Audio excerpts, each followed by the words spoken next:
ընդդիմադիր դաշտի ընդհանուր աջակցությունն է, որ կարևորը։ Հայաստան խմբակցության պատգամավոր Քրիստինե Վարդանյանը արձագանքում է Ուժեղ Հայաստան կուսակցության նախագահ Սամվել Կարապետյանի կոչին։ Ամբողջական ընդդիմությունով որոշենք մեր հաջորդ ու գլխավոր քայլերը։ Նախորդին է Կարապետյանն առաջարկել բոլոր ընդդիմադիր ուժերին համախմբվել, ստեղծել միասնական խորհուրդ, հանրահավաք անցկացնել։ Մենք ենք եղել այն ուժը, Վարդանյանը հիշեցնում է, Հայաստան դաշինքը դեռ նախընտրական շրջանում է հայտարարել ընդդիմադիրների համագործակցության անհրաժեշտության մասին։ Ես չգիտեմ որքան էլ ուղիղ ասեմ, միայնակ որևէ ուժ չի կարողանալու այս ճգնաժամը հաղթահարել։ Նիկոլ Փաշինյանի գործողություններն ու ռետորիկան միայն նպաստում են ընդդիմության համախմբմանը, պնդում է ընդդիմադիր պատգամավորը։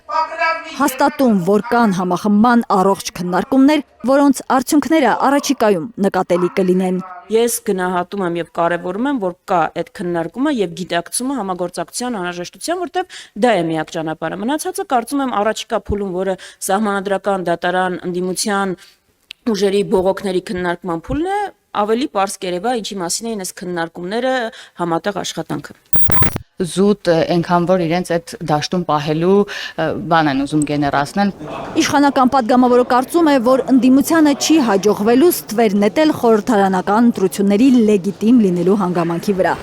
ու որ պետք չէ չափազանց մեծ ուշադրություն դարձնել ընդդիմության հայտարարություններին։ Ընտրություններից անցել է 12 օր, որևէ խնդիր չի առաջացել, որևէ կերպ չեն կարողանում ստվեր նետել ընտրությունների վրա, այնպես որ հետագայում էլ չեմ կարծում որևէ բան կկարողանան գեներացնել։ Արդեն գեներացրել ենք թուրք-ադրբեջանական տանդեմի միջամտության, քաղաքական տերորի ու ահռելի ընտրախախտումների պարագայում, հակադարձում է ընդդիմադիր պատգամավորը։ Հաջողվել է շուրջ 200,000-ով ավելացնել ընդդիմադիր քվեները։ Շուրջ 10%-ով ավելի անգամ այս նկարած թվերով ներկայացվածություն ունենալ խորհրդարանում։ Հաջողվել է այնպես անել, որ իշխող ուժը ոչ միայն սահմանադրական մեծամասնություն չունենա, այլ նաև 50+ արդյունք չունենա։ Նահանջել չկա, ասում է Քրիստինե Վարդանյանը։ Քանի անգամ պիտի փորձեք, այսինքն հարցերի համակցությունը մի քանի անգամ փորձել եք, չի ստացվել, պիտի փորձենք այնքան մինչև ստացվի։ Իսկ Նիկոլ Փաշինյանը մինչև 2018 թվականը քանի անգամ էր փորձել։ Մեր համար սա մեր կյանքի, մեր երկրի համար պայքար է, որը փորձերի քանակ, ժամանակատված չի ենթադրում։ Ի վերջո չենք կարող ավելի պակաս համառ լինել, քան Նիկոլ Փաշինյանը իր հակազգային նպատակներում։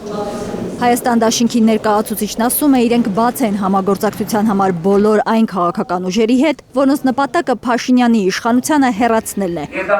Իդեպ, ըստ Վարդանյանի, դև են դևասողները։ Փաշինյան, Ալիև, Էրդողան դաշինքն է իրական դևը։ Առաջինը այդ դևի ամենախամաճիկ, ամենակախված գլխի դեմ պայքարն է։ Մի պարզ ճշմարտություն է հիշեցնում Քրիստինե Վարդանյանը պայքարից հոգնած թևաթափ եղածներին։ Ֆրանսիական դիմադրությունը չհաջողեց ազատագրել Ֆրանսիան օկուպացիայից, բայց ֆրանսիական դիմադրության շնորհիվ է, որ այսօր Ֆրանսիան նայում է ամբողջ աշխարհին եւ ասում է, որ ինքը ֆաշիստական պետություն չի եղել, իր հասարակությունը հաշ չի եղել ֆաշիզմի հետ եւ ինքը պայքարել է դրա դեմ։